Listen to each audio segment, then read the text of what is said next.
Malam ini mungkin tema kita buat tema nasihat saja, tema ringan-ringan saja, tetapi insyaAllah bermanfaat untuk kehidupan kita sehari-hari.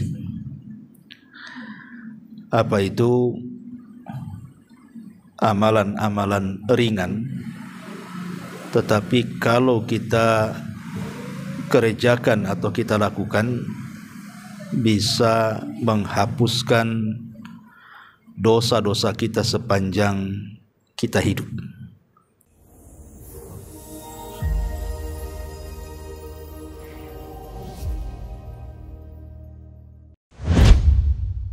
Alhamdulillah, segala puja dan puji hanya milik Allah Subhanahu wa ta'ala.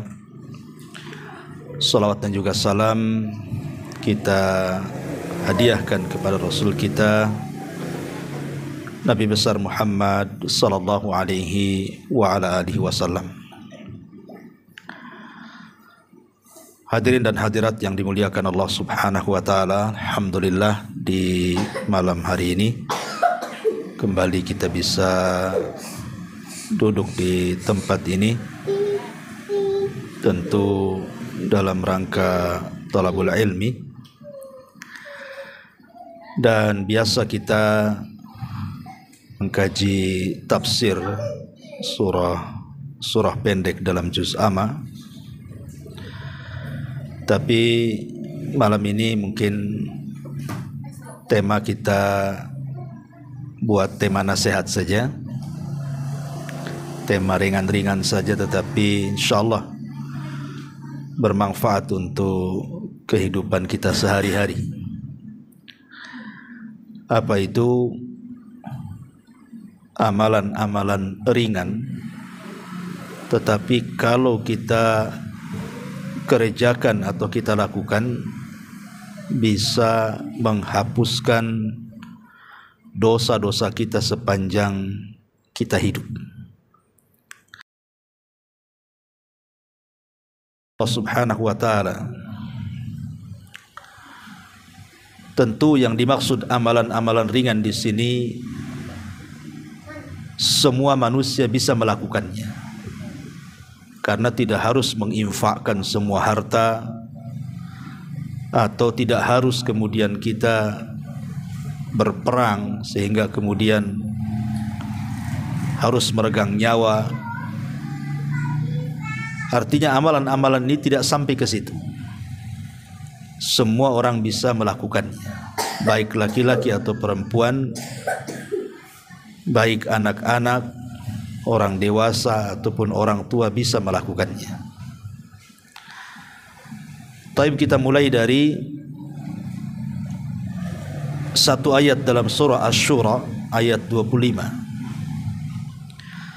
Allah Subhanahu wa ta'ala mengatakan, wa huwa alladhi yaqbalu taubata an ibadi wa ya'fu anis sayyiati wa ya'lamu ma taf'alun. Allah Subhanahu wa ta'ala berfirman, dialah Allah yang menerima tobat-tobat dari hamba-hambanya dan juga memaafkan seluruh kesalahannya, dan Allah tahu apa yang kalian lakukan. Di dalam ayat ini, ikhwatu fiddin yang dimuliakan Allah Subhanahu wa ta'ala, Allah Subhanahu wa ta'ala dengan kelembutannya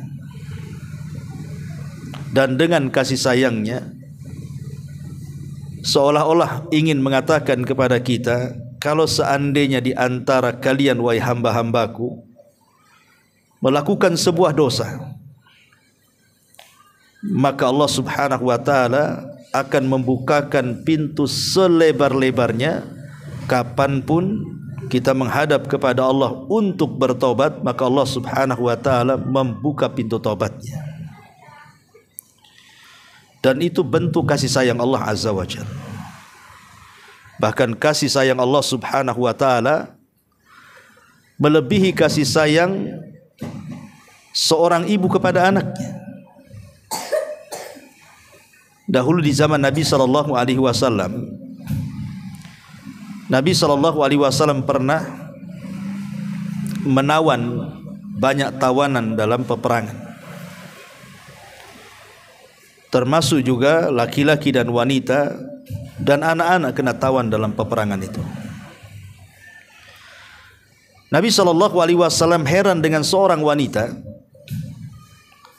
yang seolah-olah di wajahnya itu ada rasa cemas luar biasa. Kadang kemudian dia menengok ke kiri dan ke kanan, kemudian bangkit berjalan ke sana kemari seperti orang bingung, dan di raut wajahnya terdapat kesedihan. Rupanya setelah diperhatikan, wanita atau tawanan wanita itu kehilangan seorang bayi. Jadi dia mencari bayinya ke sana kemari, tidak ketemu. Sampai kalau seandainya ada seorang wanita yang menggendong bayi, maka dia akan datang kepada wanita yang menggendong bayi itu, dikhawatirkan itu bayi dia, saking kehilangannya kepada seorang bayi itu. Tiba-tiba setelah dia lelah letih mencari bayinya, bahkan hampir putus asa, Allah Subhanahu wa ta'ala takdirkan ketemu pula bayi itu. Saking bahagianya, maka wanita itu memeluk bayi itu, menciumnya, kemudian langsung menyusuinya. Dengan penuh kasih sayang wanita itu memeluk erat bayinya itu. Kata Nabi SAW di hadapan para sahabat, bagaimana kalau seandainya di antara kalian, kata Rasul, mengumpulkan kayu bakar dan membakarnya. Setelah kemudian apinya menyala, kalian suruh wanita yang kehilangan bayi, yang baru saja ketemu bayinya, lemparkan bayimu ke dalam api itu. Maka sahabat mengatakan, ya Rasulullah, mustahil. Wanita itu sudah lama mencari bayinya, hampir putus asa. Setelah ketemu bayinya, tiba-tiba disuruhnya pula melempar bayi itu ke dalam api. Mustahil, tidak mungkin mau seorang ibu melemparkan bayinya ke dalam api, kata sahabat. Maka Nabi SAW mengatakan kepada para sahabatnya, Allah lebih sayang kepada hambanya dibandingkan wanita itu kepada bayinya. Allah lebih sayang kepada hambanya dibandingkan wanita yang kesana kemari mencari bayinya, kemudian setelah ketemu memeluknya, daripada ibu itu kepada bayinya. Makanya ada seorang ulama mengatakan, kalau nanti pada hari kiamat kemudian aku disuruh memilih siapa kira-kira yang akan menghisabku, Allah ataukah ibuku, maka dia mengatakan, demi Allah, aku lebih memilih Allah yang menghisabku dibandingkan ibuku yang menghisabku, katanya. Padahal mustahil ibu yang sayang dengan anaknya ketika menghisab anaknya, kan tidak mungkin juga memasukkan anaknya ke neraka. Kalau seorang ibu itu sayang dengan anaknya, tetapi Allah Subhanahu wa ta'ala jauh lebih sayang kepada kita dibandingkan ibu kita dengan kita. Karena Allah Subhanahu wa ta'ala itu adalah zat yang maha Ar-Rahman dan Rahim. Ma'asyiral muslimin yang dimuliakan Allah Subhanahu wa ta'ala, di dalam ayat yang lain dalam surah Az-Zumar ayat 53, Allah Subhanahu wa ta'ala mengatakan, Qul ya ibadiyalladzina asrafu ala anfusihim. Katakan, wahai hamba-hambaku yang mereka melampaui batas terhadap diri-diri mereka, la taqnatu min rahmatillah, jangan pernah putus asa dari mengharap kasih sayang Allah Subhanahu wa ta'ala. Innallaha yaghfiru dzunuba jami'a, karena Allah itu menghapuskan seluruh dosa hamba-hambanya. Ma'asyiral muslimin yang dimuliakan Allah Subhanahu wa ta'ala, bentuk kasih sayang Allah Azza wa Jalla kepada kita adalah ketika kita melakukan sebuah dosa, Allah masih menutupi dosa kita. Kalau Allah Subhanahu wa taala mau membongkar dosa kita atau aib kita, tidak ada orang yang selamat, ikhwan. Tidak ada orang yang selamat. Kalau aib kita sampai terbongkar, tidak ada yang selamat kita ini dari manusia yang lainnya. Boleh jadi yang dulunya dihormati bisa saja direndahkan. Boleh jadi dulunya kita ini dimuliakan, boleh saja dihinakan. Atau mungkin dulunya orang mau bicara dengan kita, boleh juga meninggalkan kita. Kalau sampai aib kita ditampakkan Allah kepada orang lain. Siapa di antara kita yang tidak punya aib? Semua kita itu punya aib. Saya, Anda, siapapun. Boleh jadi kalau antum tahu aib saya, nggak mungkin antum undang saya ke sini untuk ngaji. Saya dimuliakan antum dan diundang ke sini itu karena Allah masih menutup aib saya saja. Seperti Imam Ahmad ibn Hanbal ketika datang murid-muridnya sibuk mau membawakan barang-barangnya. Apa kata Imam Ahmad? Kalian menghormatiku itu karena kalian belum tahu dosaku, katanya. Kalau kalian tahu dosaku, tidak ada yang akan mengangkatkan barangku. Justru kalian akan meletakkan pasir di atas kepalaku, katanya. Artinya ketika Allah Subhanahu wa taala menutupi aib-aib kita, itu bentuk sayang Allah kepada kita. Dan telak pada hari kiamat, kalau kita memang ditakdirkan Allah Subhanahu wa taala mendapatkan hisab yang mudah, apa kata Allah? Allah mengatakan satartuka fid dunya wa ghafartu lakal yaum. Dulu di dunia, kata Allah, kututupi aibmu. Sekarang di akhirat ku ampuni dosamu. Nikmat mana lagi, ikhwan? Di dunia ditutup aibnya, di akhirat pula diampuni dosanya. Tidak ada nikmat yang lebih nikmat dibandingkan kita ditutup aib dan diampuni dosanya, kan? Ma'asyiral muslimin yang dimuliakan Allah Azza wa Jalla, karena Allah itu kalau sudah mengampuni kita, maka Allah pasti akan menghilangkan pengaruh-pengaruh dosanya. Sehingga kita betul-betul menghadap Allah itu tanpa dosa. Lah ada amalan-amalan yang ringan, seringan-ringannya. Semua orang bisa melakukannya. Tapi pengaruhnya luar biasa di dalam menggempur dosa. Apa saja itu amalan-amalan ringan? Yang pertama, langsung saja, isbagh al-wudu, menyempurnakan wudu.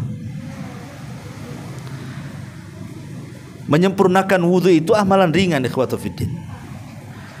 Nabi SAW bersabda dalam sebuah hadis,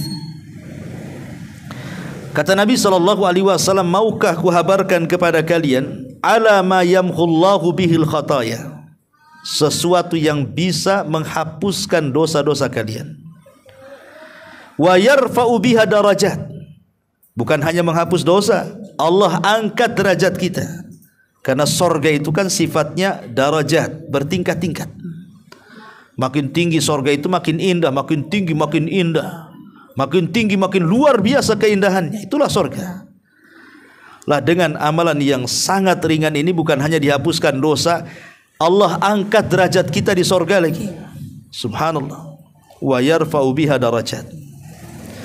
Kata Nabi SAW, salah satunya apa? Isbagil wudu alal makari. Sempurnakan wudumu di waktu engkau tidak suka berwudu. Boleh jadi mungkin antum lagi demam, kan itu ya, mau megang air tuh kayaknya gimana gitu ya. Atau subuh-subuh dingin-dingin gitu ya, mau megang air itu kayaknya udah dingin pula air itu. Tetapi kalau kita mau menyempurnakan wudu seperti biasa, walaupun agak demam, walaupun cuaca dingin, tetap kita berwudu, maka itu penyebab amalan yang bisa menghapuskan banyak dosa. Bukan hanya menghapuskan banyak dosa, diangkat pula derajat kita. Makanya jangan pernah meremehkan ibadah wudu, karena setiap basuhan pada anggota wudu kita ini itu bisa menggugurkan dosa. Jadi kalau kita ini ambil air nih, kan wudu, baca basmalah, kemudian mencuci tangan 3 kali, berarti menggugurkan dosa di tangan kita. Kemudian mulai kita berkumur-kumur, maka menggugurkan dosa lisan kita. Kemudian mulai membasuh wajah, maka menghapuskan dosa-dosa di wajah kita. kemudian mulai membasuh tangan kita, menghapuskan dosa-dosa di tangan kita, kemudian di kepala sampai ke kaki. Ikhwan, lihat, pengaruh wudu ini bisa menggugurkan dosa dengan air wudu itu. Maka jangan pernah kemudian meremehkan ibadah wudu. Maksudnya jangan berwudu asal-asalan, gitu ya. Karena banyak orang wudu itu asal-asalan. Ya, yang penting selesai gitu. Kadang-kadang salah pula dia. Dan yang banyak kasus berwudu salah itu ketika membasuh kaki. Kadang-kadang tidak dicuci, diseblok bahasa kitanya. Kan itu ya. Ambil gayung diseblok gitu saja. Bukan mencuci kaki itu cuci. Allah yang mengatakan cucilah kaki kalian, dan cuci itu harus ada gosokan. Kalau diseblok itu bukan mencuci namanya. Cuci itu ya diambil kakinya, digosok-gosok tangan. Nah, itulah mencuci artinya. Karena Nabi SAW mengatakan wailun lil aqabi minan nar, celaka bagi tumit-tumit yang tidak tersentuh air wudu. Wail bagi mereka, neraka wel. Ya. Ini yang pertama, amalan ringan, wudu. Kemudian yang kedua, yang lebih ringan lagi adalah al-masyu minal baiti ilal masjid mutawadhi'an. Setelah berwudu, ketika datang waktu salat, antum langkahkan kaki ke masjid. Bagi laki-laki tentunya ya. Nabi SAW mengatakan, "Idza tawaddaa ahadukum fa ahsanal wudu thumma kharaja ilal masjid la yanzi'uhu illa as-salah thumma nazala rijlatal yusra tamhu anhu sayyi'atan wa tuktab lahul yumna sayyi'atan hatta yadkhulal masjid," kata Rasul. Kata Nabi SAW, siapa yang berwudu, tadi sudah selesai wudu, dengan wudu saja kesalahan kita habis tuh. Ditambah-tambah kemudian dia menuju masjid dan tidak ada niat ke masjid kecuali hanya untuk sholat. Jadi niatnya itu untuk sholat, bukan ingin lagi utang pula ketemu kawan di masjid, bukan. Memang ke masjid hanya untuk sholat ya. Kemudian dia pun melangkah ya, kaki kiri kaki kanan dia langkahkan, diayunkan dari masjid, dari rumah ke masjid itu. Maka Nabi SAW mengatakan, yang kaki kanan, yang kaki kiri, nazala rijlatul yusra, ketika kita melangkahkan kaki kiri saat melangkah itu, maka dosa-dosa kita akan gugur. Dan ketika kita melangkahkan kaki kanan, maka akan dicatat satu pahala sampai dia masuk masjid. Coba bayangkan kalau antum dari sini, anggaplah masjidnya 100 atau 200 meter dari rumah. Antum melangkahkan kaki kiri kanan sampai ke masjid itu berapa coba jumlahnya? Kita tidak pernah menghitungnya kan. Kalau ngitung malah susah jalannya. 1, 2 malah susah kalau gitu.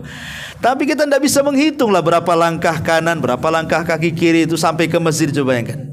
Setiap kaki kanan melangkah dicatat satu pahala, setiap kaki kiri melangkah hilang pula satu dosa. Luar biasa gitu ya. Ini kan ringan seperti ini. Ya, tapi sekali lagi orang yang seperti ini syaratnya 2. 1, dia berwudu dari rumah. Yang kedua, niatnya untuk sholat. Maka setiap langkah-langkah kakinya itu akan menghapuskan dosa dan mencatat pahala. Luar biasa, amalan ringan ya. Ini yang kedua. Yang ketiga, antum dah sampai masjid ya, dah sampai masjid nih, dengar suara azan. Nabi SAW mengatakan, setelah kemudian antum mendengar suara azan, tentu kan ketika muadzin berkumandangkan azan kan antum jawab tuh. Muadzin mengatakan Allahu Akbar, kita katakan Allahu Akbar. Muadzin mengatakan asyhadu alla ilaha illallah, kita katakan asyhadu alla ilaha, kecuali hayya alatain, kecuali hayya ala shalah dan hayya alal falah, kita jangan ikuti, tapi kita baca la haula wala quwata illa billah. Kalau seandainya kemudian dia mengikuti ucapan-ucapan muadzin itu, kata Nabi SAW, man qala hina yasma'ul adzan, barang siapa yang tatkala mendengar suara muadzin sedang mengumandangkan adzan, mengucapkan apa yang diucapkan muadzin, kemudian setelah selesai adzan, antum kan baca salawat di situ, Allahumma rabb hadhihi da'wati tammah wassalatil qa'imah ati Muhammadanil wasilata wal fadilah wa ba'atsul maqama mahmudan allati wa'adta innaka la tuhliful mi'ad. Antum baca ini, asyhadu an la ilaha illallah wahdahu la syarikalah wa asyhadu anna Muhammadan abduhu wa rasuluh raditu billahi rabba wa bil islami dina wa bi Muhammadin nabiyyan wa rasula. Apa kata Rasul? Ghufira lahu ma taqaddama min dambi, maka dosa antum yang dulu-dulu akan dihapuskan. Ya, cukup antum membaca kalimat ini setelah menjawab suara muadzin, kemudian bersalawat setelah adzan. Antum baca bersyahadat asyhadu an la ilaha illallah wa asyhadu anna Muhammadar Rasulullah raditu billahi rabba wa bil islami dina wa bi Muhammadin nabiyya wa rasula. Dengan ucapan ini Allah hapuskan dosa-dosa kita. Coba mulai dari wudu dihapuskan dosa, langkah ke masjid dihapuskan dosa, zikir setelah adzan dihapuskan lagi dosa kita. Luar biasa ya kawan ya. Kemudian setelah adzan kan nggak langsung sholat, ada jeda dulu kan di situ, menunggu lagi kita ini. Habis mamanya adzan antum sholat tahiyatul masjid kayak atau mungkin qobliyah kan itu. Kan tidak harus langsung sholat, tidak ada beberapa masjid langsung qomat, tapi ada beberapa masjid itu kan ngasih waktu antara 10 menit 15 menit baru sholat kan. Apa kata Nabi SAW? Ya, maukah kutunjukkan kepada kalian sesuatu ma yamhullahul bihil khataya wa yarfa'u bika darajat, sesuatu yang bisa menghapuskan keburukan kesalahan kalian dan mengangkat derajat kalian. Kata Nabi SAW, salah satunya adalah intidharus salati ba'da salat. Antum menunggu salat untuk salat lagi. Jadi menunggu salat itu bisa menggugurkan pahala tuh, bisa menggugurkan dosa dan bisa mengangkat derajat. Duduk saja nunggu salat, seolah-olah kita sedang salat, ditambah-tambah dosa kita gugur, kemudian kita diangkat. Makanya kalau seandainya antum memang ya adalah kesenggangan waktu, kan tidak mungkin antum seminggu atau sebulan tuh sibuk terus kan itu. Mesti adalah 1-2 hari itu yang senggang, datanglah ke masjid. Pamanya maghrib jangan balik gitu ya. Nanti dari maghrib ke isya itu kan tidak terlalu lama jaraknya. Antum bisa baca Quran, berzikir sambil ya. Itu namanya menunggu sholat setelah sholat ya. Maka itu bisa menggugurkan dosa dan mengangkat derajat. Ini yang keempat ya. Kemudian yang kelima, setelah kita berwudu menggugurkan dosa, kemudian berjalan ke masjid jalannya menggugurkan dosa, kemudian zikir setelah adzan menggugurkan dosa lagi, kemudian setelah itu nunggu sholat wajib menggugurkan dosa lagi. Kemudian di sana ada sholat sunnah ya. Ada sholat sunnah yang disebut dengan rawatib, ba'diyah dan qobliyah. Ada yang mengatakan 12 rakaat, ada yang mengatakan 10 rakaat. Bagi yang mengatakan 12 rakaat berarti dimulai daripada 4 rakaat sebelum zuhur. Nah itu. Bagi yang mengatakan 10 rakaat berarti sebelum zuhur 2 rakaat. Nah, itu saja bedanya. Ya. Jadi kalau kita hitung yang 12 rakaat dulu ya, 4 rakaat sebelum zuhur itu sudah 4 rakaat. Kemudian 2 rakaat setelahnya dan 6 gitu ya. Kemudian 2 rakaat setelah maghrib sudah 8. Kemudian 2 rakaat setelah isya ada 10. Kemudian 2 rakaat sebelum subuh, nah itu sudah 12. Ini bagi yang mengatakan 12 rakaat. Bagi yang mengatakan rawatib itu 10 rakaat berarti 2 rakaat sebelum zuhur, 2 rakaat setelah zuhur, 2 rakaat setelah maghrib, 2 rakaat setelah isya, 2 rakaat sebelum subuh. Nah itu bagi yang mengatakan 10 rakaat ya. Lah Nabi sallallahu alaihi wasallam ketika menyebutkan salat sunnah rawatib, kata Rasul, man shalla qabla dhuhri arba'an wa ba'da dhuhri arba'an harramallahu basyaratahu 'alan nar. Siapa yang salat 4 rakaat sebelum zuhur ditambah 4 rakaat setelahnya, maka Allah haramkan neraka pada dia. Ketika Allah haramkan neraka berarti ada kaitan dengan pengguguran dosa. Karena orang masuk neraka itu karena dosa. Ketika dia dihindarkan dari neraka berarti memang dosa-dosanya digugurkan. Itu maksud di pendalilannya itu. Berarti sholat rawatib itu juga luar biasa, bisa menggugurkan dosa. Bahkan lebih daripada itu, bisa menempel kekurangan-kekurangan yang kita lakukan pada sholat wajib. Boleh jadi ketika sholat wajib itu antum menghayal, melamun, tidak fokus, tidak tumakninah. Dengan rawatib itulah bisa nempel-nempel yang wajib itu. Ini yang nomor 5. Yang nomor 6, al-muhafadhatu 'ala salati amsi wa qabla ghurubiha. Hendaklah kita menjaga 2 salat.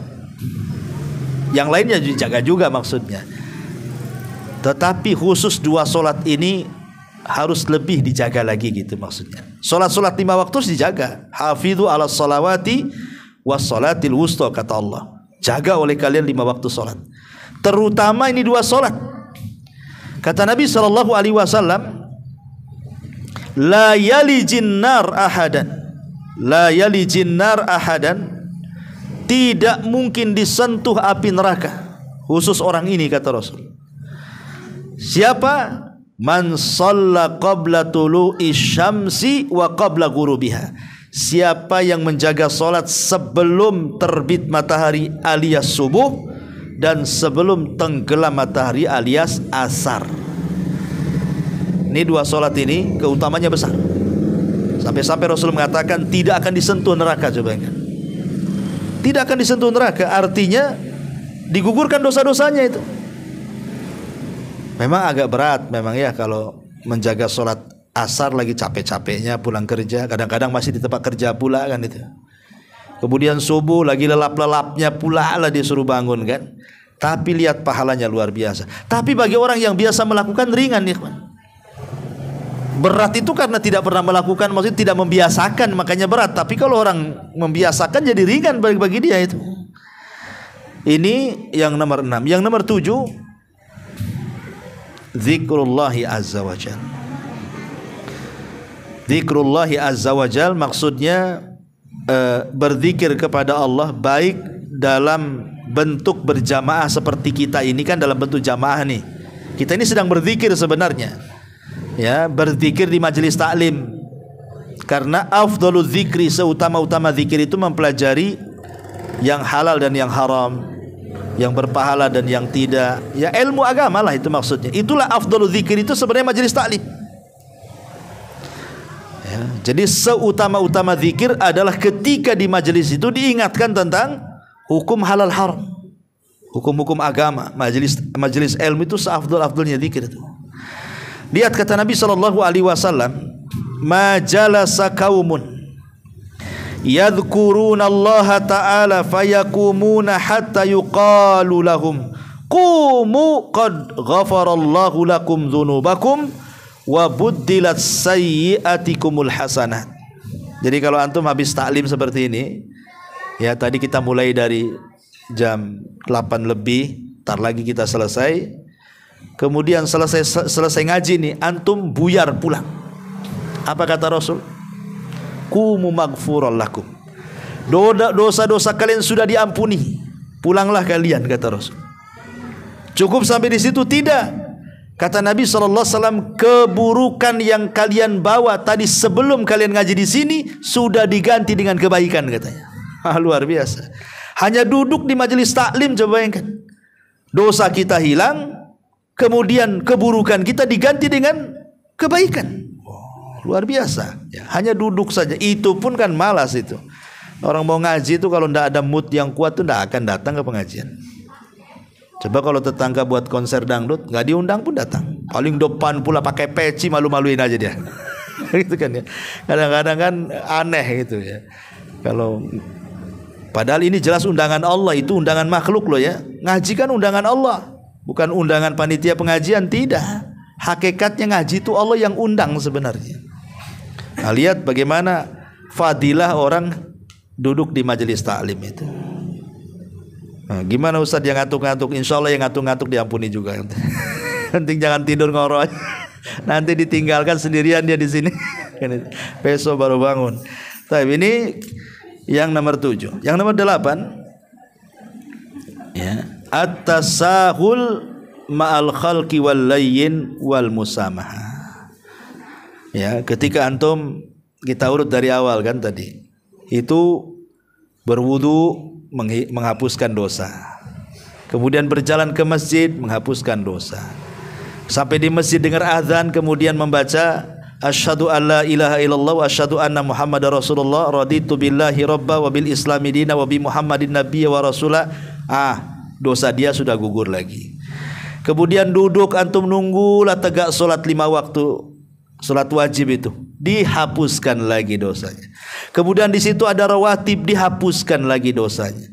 Kemudian setelah antum salat wajib, kemudian ada majelis taklim, duduk pula antum di masjid itu melakukan taklim, pulang dihapuskan pula dosanya. Ya. Kemudian ketemu kawan-kawan di masjid itu, kita orangnya baik, supel, mudah, enak gitu ya bahasa kitanya ya. Ya, tidak kaku gitu.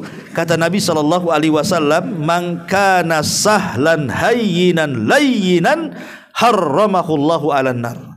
Maka siapa yang memiliki akhlak mudah, lembut, ya, pokoknya mudah sama orang, enak, supel bahasa kitanya, maka Allah haramkan darinya neraka.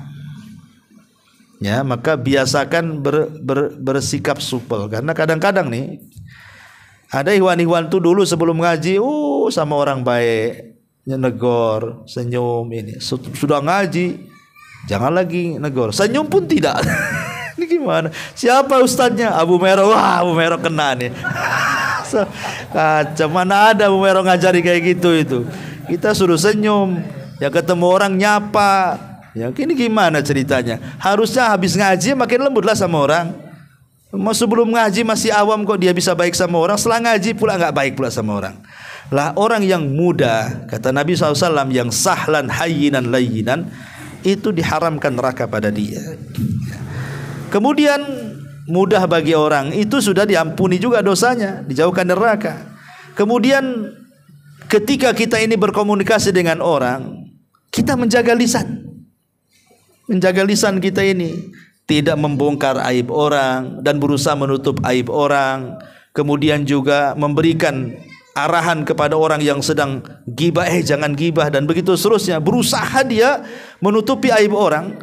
Maka Nabi SAW mengatakan, man dabba'an irdi akhihi bil ghibati kana haqqan 'ala Allah an yu'tiqahu minan nar. Siapa yang membela kehormatan saudaranya, kita tidak menjelek-jelekan atau kita melarang orang lain menjelek-jelekan, ya, maka dia berhak mendapatkan hadiah dari Allah, di mana Allah akan memerdekakan ia dari api neraka. Ya, jadi kalau sudah ke masjid, udah ada majelis taklim, kemudian orangnya enak, kemudian lisannya kita jaga tidak menyakiti orang, menyakiti saudara kita, atau kita menasihati orang yang menyakiti saudaranya, maka Allah hadiahkan apa? Haqqan 'ala Allah, kewajiban bagi Allah, an yu'tiqahu minan nar. Maka orang ini akan dimerdekakan dari api neraka, ya. Kemudian ma'asyiral muslimin yang dimuliakan Allah Azza wa Jalla, kalau seandainya mungkin di masjid atau kawan-kawan dengar pula, mana si anu tuh kok enggak ada, sakit Pak katanya. Kemudian antum katakan, oh kalau gitu kita berkunjung, ajak berkunjung, ya kan? Maka kalau kita mengunjungi orang sakit, ma'asyiral muslimin yang dimuliakan Allah Azza wa Jalla, maka malaikat di belakang itu akan mendoakan ampunan kepada kita tuh, selama kita berjalan ke orang sakit itu. Ya Allah ampuni orang ini, ya Allah ampuni orang ini, ya Allah ampuni orang ini. Bayangkan. Ya, muamalah sehari-hari. Ya. Kemudian setelah antum datang ke orang sakit, rupanya orang sakit ini orang kaya, walaupun sakit disuruhnya kita makan pula di rumahnya. Gitu. Antum bawa orang sakit, bawa pisang pulang pula bawa salak kan. Berarti baik orang sakitnya ini kan. Ya. Ya sebenarnya ngasih salak itu salak dari orang juga gitu. Cuma ditukar saja. Tapi kalau seandainya antum disuruh makan di situ kan, kemudian antum setelah makan baca alhamdulillah, itu saja sudah penyebab dosa kita diampuni. Kata Nabi, man akala ta'aman thumma qala alhamdulillahilladzi at'amani hadza ta'am wa razaqani min ghairi haulin minni wala quwwah ghufira lahu ma taqaddama min dambi. Siapa yang setelah makan dia mengucapkan alhamdulillah, zat yang telah memberi makan kepadaku dengan makanan ini dan telah memberikan rizki kepadaku tanpa susah payah dan tanpa daya dan kekuatan kecuali milik Allah, maka dihapusi dosa-dosanya. Apa kata Nabi? Ma taqaddama min dambi wa ma ta'akhir. Bayangkan, dosa yang berlalu dan yang akan datang lagi itu, bayangkan. Kan enak tuh, itu kan ini ringan-ringan nih amalan ini. Sangat ringan sekali, coba bayangkan. Hanya sekedar membaca habis makan alhamdulillah itu aja sudah diampuni dosa-dosanya. Ya. Ma'asyiral muslimin yang dimuliakan Allah Subhanahu wa taala. Ya, kemudian kalau seandainya lebih daripada itu, antum pulang ke rumah diuji pula oleh Allah. Diuji kesabaran antum, entah anak-anak, entah istri, entah kesehatan, entah ekonomi, pokoknya diujilah, kemudian antum sabar, maka ujian itu juga bisa menggugurkan dosa kalau kita sabar menghadapinya. Kata Nabi SAW, ma min musibatin tusibul muslim illa kafarallahu biha anhu hatta syaukata yushakuha. Kata Nabi SAW, tidaklah seorang muslim ditimpa musibah kecuali Allah akan hapuskan kesalahannya sampai pun duri yang menancap di kaki. Antum dari masjid nih ke rumah kena paku pula kan itu. Sikit padahal kan pakunya. Ya, tapi antum tidak mengatakan aduh, bismillah. Jadi antum kalau umpamanya kena paku, jangan bilang aduh, bismillah gitu maksudnya.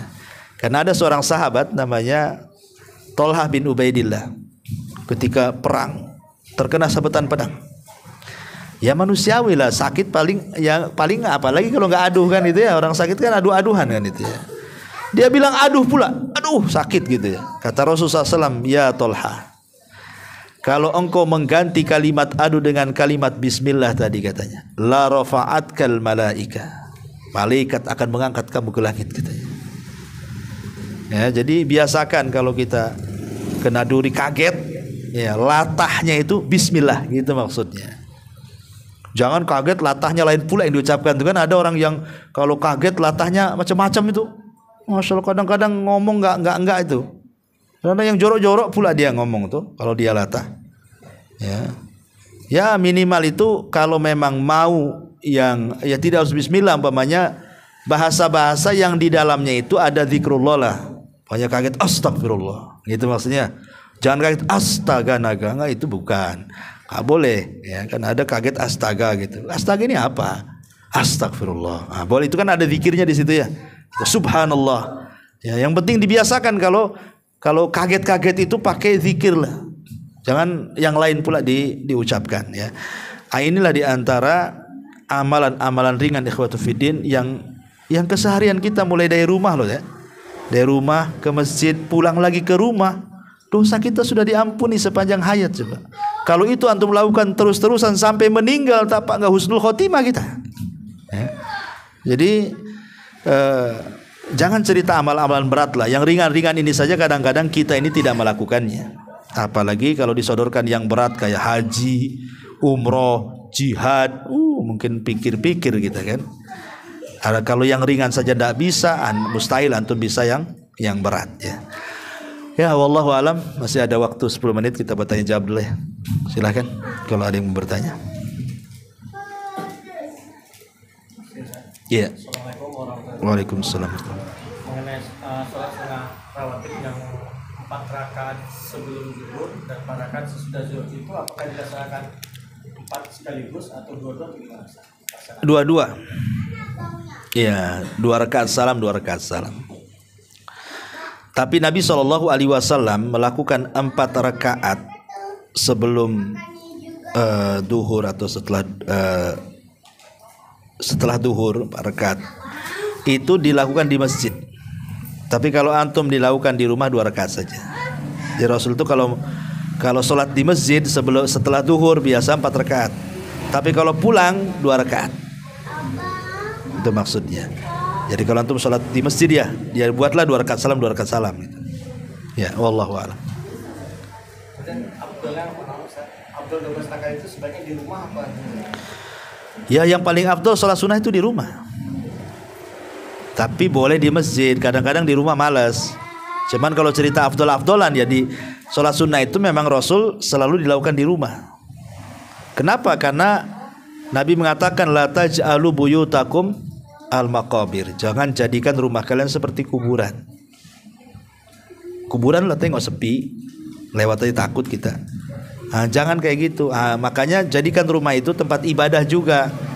Ibadah sunnah di rumah, ibadah wajib di masjid gitu maksudnya. Ya, walaupun makanya kenapa kemudian wanita-wanita di zaman Nabi SAW dianjurkan untuk lebih banyak ibadah di rumah.